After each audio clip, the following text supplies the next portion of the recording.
So hey out there guys, it is Sunday morning. I just got up this morning, had a cup of coffee, and I've been on my PC doing some research. And on one of the forums, somebody's asking, a Colorado forum, guy's asking about the Fox 2.5 reservoir shocks. That's what I'm using on here, the coilovers. I got them on Amazon for $800 each, so they were $1,600 altogether, tax and all that stuff extra. But so my 2 cents or my experience with them is they're not heavy enough for this truck. And I contacted Fox about that, and they told me, oh well, I need to upgrade the springs. It'd be another $240. I go, jeez, at least give me a deal on springs or something. No, they wouldn't even do that, so I can't say I've got a good experience with them. I did upgrade the springs myself. I've got them at Summit Racing, some iBox 660 springs, where the ones that come with this truck are kind of light. They're only 500 pounds.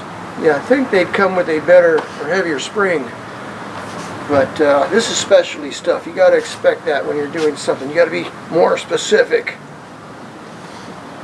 So even with the 660 pound spring, I think they're a little soft. But it is what it is now. The reason why I got them for this truck, this is all they offered for that length. I need a long shock with this 6-inch kit. Without the longer shock, I'd have to run a spacer. So I didn't want to do that. So anyway, so I'm making this video real quick. It's an older video. You might have seen it already, but shows the rough country kit with the Fox 2.5s.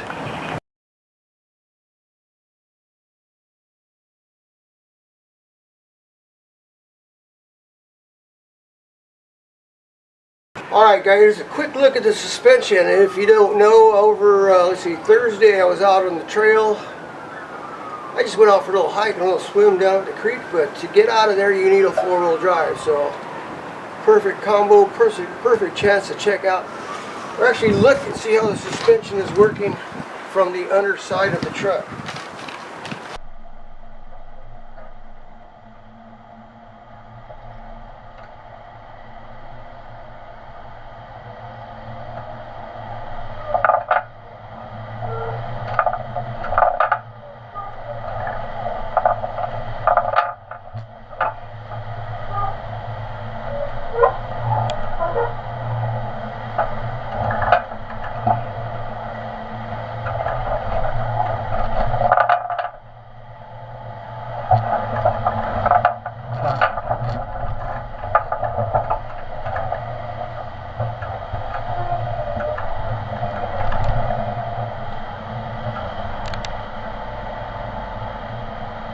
Okay, so first of all, I'm running the Fox 2.5 Coil-over reservoir shocks. But yeah, these are specifically made for the 5-inch or 6-inch, 5.5-inch I think, BDS lift kit for Colorado. Very similar to the rough country lift. I mean, the basic designs are the same, so it fits right in there. These are like $800 a piece, so together they're $1,600. Not too impressed. I mean, they look fabulous, you know. Awesome looking shock, but for my type of wheeling, a little overkill, but it's what would fit without spacers, you know. I did want to get the 2.0 Fox shock, which is a coilover, which is a standard coilover. But I would have had to put a spacer because they don't make it for this lift kit. Couple things to know about these. First of all, if you read the manual that comes with these coilovers, there are travel limits on these things. Let's see. Fox shocks are designed only to dampen the travel of the vehicle in compression and rebound. That means dampen, okay? They're not intended to handle severe top out or bottom out forces. Be used to use the correct bottom out stops and limiting straps in severe applications. So yeah, severe applications is what they're talking about here. That's why I am running on bump stops. First of all, the Rough Country kit does not come with bump stop extensions to lower the bump stops once you put the lift kit on. So I had to make my own. Now BDS comes with them. I saw another lift kit. They come with bump stop extensions, but for some reason Rough Country, they don't come with them. So I made my own. So here's just a perfect sample of that. This is a small version of what I've got on there right now. This is from Daystar. It's a tube with a piston in it. And inside the piston is these like urethane dampers you stack in there. They come in firm and soft or medium. These are the black ones. There's some blue ones in there that are supposed to be softer if you want to soften it up a little. I'm running the black ones.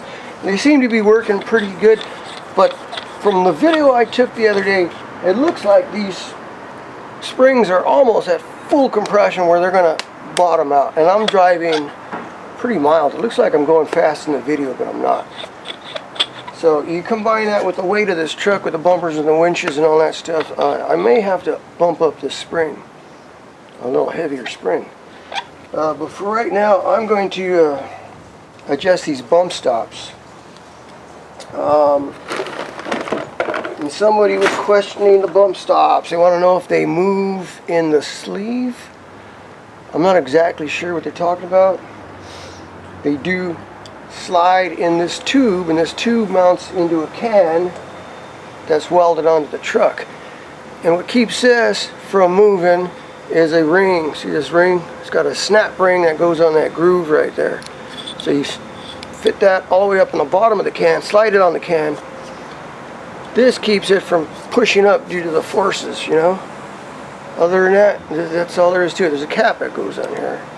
So now what I'm thinking of doing is welding some spacers onto the landing part right there where it hits the lower control arm, so it doesn't have so much play in there. It's got a lot, and it's still going in, it looks like maybe an inch.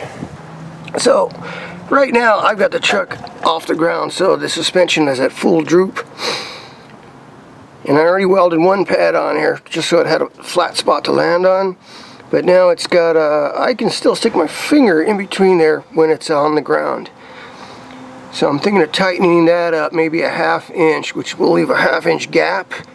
And then as you can see from the wear marks on here, this still compresses an inch approximately. Yeah. So here's the can I was telling you about. I fitted these up myself. Took a whole lot of work. Took me like all day. And so far they're holding up. Could have done a better job, but you know, I'm just an amateur backyard mechanic. So yeah, what I'm going to do, I'm just going to stack probably like a 1/2 inch piece of steel on here. Just tack it in. All it is just a landing spot.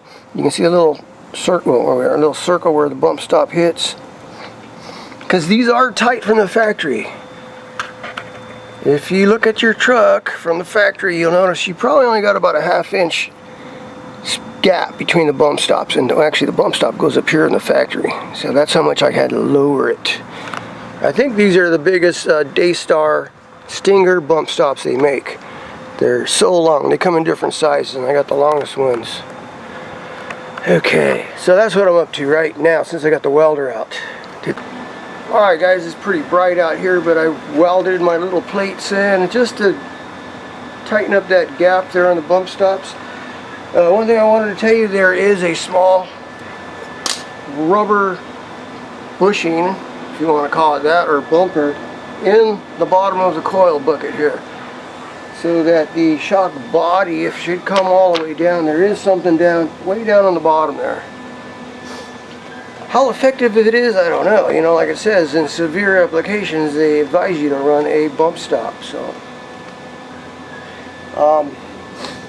also, oh, these are serviceable. You know, These are not everyday throwaway shocks you buy at the auto parts store. These are pretty much like a racing shock absorber, so they are serviceable, and it's all in your manual here. 100% street use.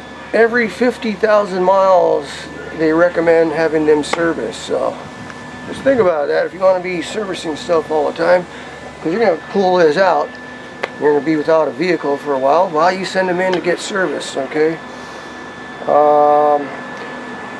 Now let's see, that's for 50%, well, see, now it gets more service if you run your truck 50% street, 50% off-road every 10,000 miles. That's not a whole lot of miles between service. 10,000 miles, that's what? An oil change? In my case, 2 oil changes. I guess you can just drive until they start bleeding oil out, right? And then 100% off-road use every 1,000 miles. Now that's Shocks Need Love Too from Fox. So something to think about, you know, if this stuff takes maintenance. This is not stuff you buy at the auto parts store. This is some high quality stuff, specifically built for racing. Yeah. But I think I'm done for the day. I'm gonna put my stuff away.